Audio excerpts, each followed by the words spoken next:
Hello, I'm Grant from Maker's Vlog, and today I'm going to be talking about passwords. Now, I'm sure most people are sick to the back teeth of hearing about passwords. You'll have all heard the story. You have to be secure, have to contain, one special character, one uppercase letter, the blood of a virgin, the whole heap. They have to be ridiculously complicated and no one can remember them, and so no one can access anything. And I know. But in this video, I'm hoping to explain some easy ways to deal with passwords and why they are so important. A good password should really be, or at least the current thinking, as of the date of this video, is that a password should be, in fact, a passphrase rather than a password. Fairly long, over 8 characters. People say over 12. And in a business environment, you keep it for 3-6 months. You keep it for a lot longer, whereas a lot of places at the minute have shorter passwords and you change them more regularly, and that can get confusing. On the personal side of things, the big thing is not having the same password across multiple accounts, and we'll get into why that is. So first and foremost, why is it important that your password is long and complex? Well, the easy way to describe that is attackers aren't stupid. They notice trends, and here we can see a few common ones. So we'll say here that you have an account on website A, and over here you will have essentially an attacker's dictionary, and they will quite literally have dictionaries or lists of common password combinations, and so they want to get access to your account. What they'll have is they will have a list of common passwords that most people use, like password 123, secure password 123, password exclamation mark, password with an @ sign, various common combinations of passwords. Then they'll have things that are maybe specific to you but still common, so like of birthdays. Now that's not just your own birthday. Say if you have kids, your kid's birthday, your partner's, pet's birthday, all that. They'll have a list of those. Pets' names, so all your pets' various names, they'll have a list of them. And old passwords, and in particular old passwords that have potentially been breached in other places, and I'll get onto that in the next slide. But what the attacker will do is they'll have a big list of all of these passwords, or all these potential passwords, and what they'll do is they will then try to log into the website using a program. Usually they won't sit and manually do this because that would take forever, but they get a computer program to try and log into that website using those passwords. And if you use any of those, it'll eventually log in and it'll get you in. And a computer can do this quite quickly. The only thing that can slow this down is that if website A has protection against this, and in some websites, if you've went onto them and you've entered in your password wrong, 3 times, 4 times, and it locks you out for a period of time, it says no, you need to wait a few minutes or whatever, that is a protection against this kind of attack, and it's called a brute force attack. Strictly speaking, this is a dictionary brute force attack. A just raw brute force attack is them trying every single combination on the keyboard, which would take forever. This is a much more effective attack method that they use. So in the last slide, I said there about old passwords as one of the things that an attacker may try, and that is part of the reason why it's important for you to have different passwords on different accounts. Because let's say, for sake of argument, you have several accounts here. You've got an account on website A, website B, and your email account. And in reality, this is quite small. I mean, let's face it, most of us have accounts on one email address signed up to everything. But for the sake of simplicity, we'll keep it to these 3. And let's say website A gets hacked. It gets compromised. Its entire databases are dumped, and attackers around the world can either buy the database, which has your details, other people's details in there, or in some cases they're put out for free. They're just there on the internet now, and anyone who knows where to look can find them.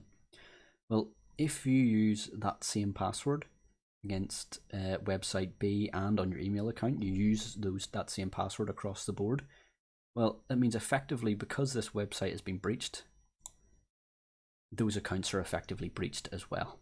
Because as you've seen in the other video or the other slide, attackers will use common old passwords or old passwords they found related to your account, and they will try them against other accounts that you have. If that password is the same, the other accounts are effectively compromised as well. And I'm sure some of you potentially out there have had an email from a company saying our accounts have been compromised, we've had a breach, we don't think your details were leaked, but just in case, change your password.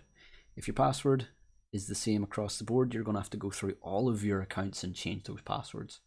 Okay, it's a real pain. But if you do the best practice and have separate passwords for separate accounts, if website A is breached, your email account and website B are fine. And your email account in particular is a dangerous one, because think about whenever you set up an account and let's say you've forgotten your password and you click forget my password. What does the company usually do, or the website or the application or whatever? They send you an email with a wee link in it, and you click on that link and you can reset your password, no problem. So if your email account is using a password that you've used somewhere else, or it's weak and that gets compromised, you've lost access near enough to all of the other websites that are linked to that. Now, a lot of websites and applications are getting better at this and actually having other steps like security questions and things like that, but there's still a lot of systems out there that just send you a link and then replace them. So this is all well and good saying all this, but how do you actually keep track of all these passwords? Because if you have a very secure password and it's a different password for lots of different things, you're gonna forget them. And there is a bit of a debate, people argue whether this is a good thing or not, but to just write the passwords down and have a notebook with all the different passwords in it. If you're just a home user, like this is just your personal account, so you're wanting to do this for, you can get away with that. That I personally don't see an issue with that, just because, let's face it, if you have a book beside your computer that has your passwords in it, if someone breaks into your house, they're probably just going to steal the computer or the TV or other devices. They're not going to be going in looking for a password. That is not the same if you work in a business. If you're in a business and you have company accounts and things like that, don't keep a password book nearby, or even a sticky note underneath your keyboard and things like that. Don't do it, because if someone tries to get into the company, they could well be looking for a password to get into your accounts, because that could be more valuable than stealing whatever's in the office. So how do you actually keep track of it if you don't write them down? Well, there's these things here called password managers. So there are a few out there, but two that I know quite well are Keeper and Lastpass. I'll talk about this in a second. And what they are programs that keep passwords for you. So it's like a virtual notebook. But the difference being with these is that they are secure, they're encrypted. And what you do is you have a master password. So you have one long, strong password that you don't use anywhere else, that you use to control this vault, is what they're usually called. And it will contain all your passwords. The good thing with these is that they integrate into your browser. There's a phone app for most of them, and there's also a desktop app. And what this does is this then lets you be able to share passwords between devices. So if I make, say, a social media account on my computer, and I save it into my Keeper or LastPass account, I can then access it on my phone. And if you've used any browsers, so like Chrome or Firefox for any length of time, you'll know that some of them can do this already. They remember your credentials. And it's the same idea, is that these, if you have it installed on the device, they can auto-populate the account details. They can automatically fill it in, username and password. The good thing with these is that they can also randomly generate a password for you, which is brilliant, because it rules out an attack called social engineering. And I'll do a whole other video on what that is. But it's basically completely randomly generated. It's a series of numbers and special characters and letters, just a random collection of them, and it can automatically generate them for you, which is the best thing to do. Now, you'll never remember these passwords if you were just writing them in, but whenever you make an account, it's really easy to do, particularly with Keeper. Whenever you click on the login button or the create account, it'll pop up and say, hey, do you want me to create a password for this? And you can just next, finish. LastPass, I'm not as familiar with the process. Now, both of these have free accounts. They're free to make. I would say LastPass is actually better on the free version. It seems to have more functionality than what Keepers does. Keepers is a bit more limited, and I will go in and show you through the two in a second. I use Keeper just because I like the interface.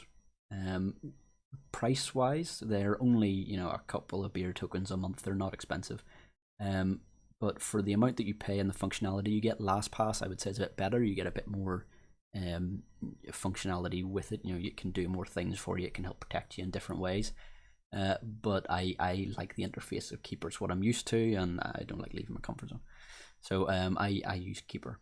Now, if you are going for any of these, by all means, I would say use the free version and go through. They have personal accounts, and then they also have business ones if you're a business. If you are paying for them though, I don't know of anywhere that has any discounts for Keeper, but I know Smashing Security, which is a security podcast. It's really good. I would recommend checking it out. I'll put a link in the description for it. But they are sponsored by LastPass, and they usually have discount codes and stuff for getting a LastPass account. So I would check them out, even if just for the discount. But I would give them a listen. They're very good.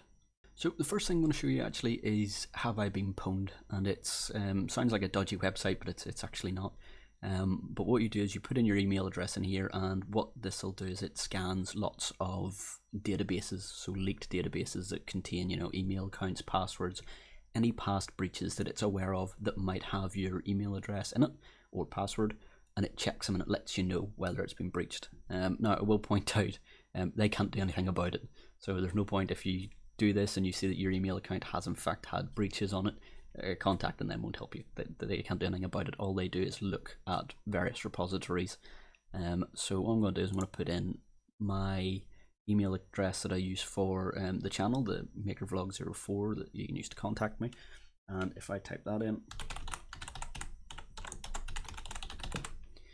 here, and I can check it, and unsurprisingly, no leaks have been found, and the reason for that is quite simple. I don't use that email address for anything. I don't even use it for YouTube. It is solely for people to email me if they have any questions. So it is not used for anything, which is why it hasn't been on any breaches. If you have an email account that you've used for any length of time for signing up to things, I can almost guarantee you're going to have at least one breach in here. So these are password managers, and I'm going to go through and show you sort of how to set one up and how to use it. I'm going to do it with LastPass, but for completeness I'll show you Keeper a bit as well. Up here you can see this little icon. That is my Keeper that is linked into my browser, so into Chrome here. And whenever I go to log into something, it'll pop up and say, hey, do you want to automatically put in your details, and it'll automatically put in my username and password for it. As I said, dirt cheap, a couple of beer tokens a month for Keeper, but the one that we're going to be looking at here is LastPass. So, and it's got a free variant, and it's got quite a lot of features built into it. So the secure password vault, all of them have that. That's where it stores the passwords. Access on all devices is something that Keeper doesn't do. Free variant, as far as I'm aware. And what that means is that you can share it between devices. So if I make a new password on my browser here, say I try to make a new account, it'll automatically go to my phone. So if I try and access it on my phone, it automatically knows that it's there. The password generator is a biggie. It's the one that you want, because whenever you come up with a password and you're trying to come up with a strong password, it's very hard to do. You're trying to come up with a random word on the spot or a random phrase on the spot. It's difficult. The random password generator, it just generates a random blurb of random numbers, exclamation points, characters, everything. And you'd never remember it. You'll never remember it by yourself, but you don't need to, which is the beauty of it. And it also makes it very, very, very difficult to guess. A simple password for an attacker can be guessed relatively easily if it's low characters and not that complex. Password generated through this, it's not going to be guessed anytime soon. So what I'm going to do is I'm going to go through making an account on LastPass, and actually you can see here my Keeper has popped up because it's realized it's smart enough to know that I'm trying to make an account, and it's saying, okay, do you want to create a new record for this? I'm going to dismiss that for now because we don't want to. Okay, so I'm going to use my your vlog one. So in here is going to be the password that you need to remember. Again, if you're in a personal environment, you can write this down and have it on a sticky note somewhere. I wouldn't recommend it. I would just make it something that you can remember and just make it long and complex. So something along those lines. If you want, you can hit that I button and it will show you what you've typed, just so that you can make sure that it is what you think you've typed. And same again. And a nice thing, you can put in a reminder. So say, I mean, there's arguments about this is a good thing, but say it's the phrase that you've put in is a quote from your famous book, or your favorite book, or a film, or something like that. You can put a little reminder in here. The downside to that is, you know, an attacker could also see this reminder, and that might give them more information to be able to actually break your password. So I'm going to leave that blank, and I'm going to sign up. Okay, there we go. And so now it's asking to install Lastpass. Okay, so here is the Lastpass portal. Whenever you go in, it'll give you a little thing that says, you know, do you want to be shown around, and it will, you know, take you through all the different aspects of it. Quite a handy thing to do, and I would recommend doing it. But for now, we're just going to go later. And what we want to do is, if we go, you can add a folder if you want. So say I wanted all my social, fine spell. So let's say I wanted to have all my social media accounts in a folder. I'm gonna have that in there, and then, you know, it keeps it organized. That's just for neatness' sake. Doesn't overly need to be done. So if we go down here again and just click add item, you can add credit card, payment card details if you want, addresses, secure notes, bank accounts, whatever. For this, we're going to stick to just a password. And in here, you can pick what URL it is, and this allows it then to be smart enough to work out, you know, when you're on that page. So if I put in here facebook.com, it'll then know whenever I go to Facebook, whenever I go to this, whenever I try to log on to Facebook, it'll go, okay, this is the password for that, and it'll automatically fill it for you. The name, you just have Facebook, and then the folder, so we'll put it into the social media folder. Username, now I don't have a Facebook for this account, so I'm just going to make this up as a dummy. So we'll say that it's that. So, and then you can enter in your password. So say whatever password you currently have for it. In this case, I'm just going to type in password 1, which it says is reasonably secure. It is not. Do not use password 1. But a nice thing that you can do with this is this auto change password. Now, it's not going to work for this because this account, this username doesn't exist. But what it does is it will automatically go to Facebook for you and change the password, and it will update it here, and it will give you a secure password. It is a really nice feature. I haven't used it much, as I say. I use Keeper for the most part, but I read about it and I thought it was quite cool. Down here in the advanced settings, you can also say require master password reprompt. So say you have, say, your bank account in here, and you want the password for that to be stored, but you want it that whenever you click on it, that it asks you for your Lastpass password again. It's up to yourself. It's just an extra layer that you can have. Auto login is something I would tick, 'cause it means if you go to this web page, it'll automatically log you in, because it's smart enough to work that out. But that's something you can put in, and you can also disable the autofill so it doesn't automatically populate. But what I'm going to do is I'm going to save this. I'm going to turn off auto logging, so I want to see what happens. Save that. And so if we go here, we're on the Facebook login page, and I have to try and avoid hitting the Keeper button. But if I hit here, you can see Lastpass. It has the Facebook thing in there, and I can click fill, and it automatically fills it with the password. Password managers like this are absolutely fantastic. They're a really good thing to do. As I said, I would recommend Lastpass for someone who's not wanting to pay for it. I think the features for the free version are really, really good. I use Keeper, but to be honest, between the two, it's personal preference. I actually think the paid for version of Lastpass has a couple of extra features, but they're not something that I overly use, so I'm fine with Keeper. But as I say, I think this one is a good one for someone to be using, either just your personal thing to keep all your passwords safe and secure, or even a small business. If you're a small business and you want to keep track of various passwords, it is a very, very good thing to do. Now, if you know the project and you've seen a couple of my previous videos on this topic, you'll know that I'm building a dummy network, and I'm actually going to be using Lastpass to manage passwords in that, and I'll talk about that whenever we get to it. But if you go to add item and all items, you usually see it like this. If I go to more, you can see that you can store passwords for databases, servers, SSH keys, software licenses, all that good stuff in here, which is really good for a small business and a small infrastructure. So I'll talk about them as and when we get to that. But that's it for this one. I hope you enjoyed, and I'll see you in the next one. Oh, don't forget to like, subscribe, all that good stuff. And if you have any questions about password managers or password security, anything like that, put them in the comments below. And also we've got a Discord channel, so ping on there and someone will answer you. So thanks, see you later.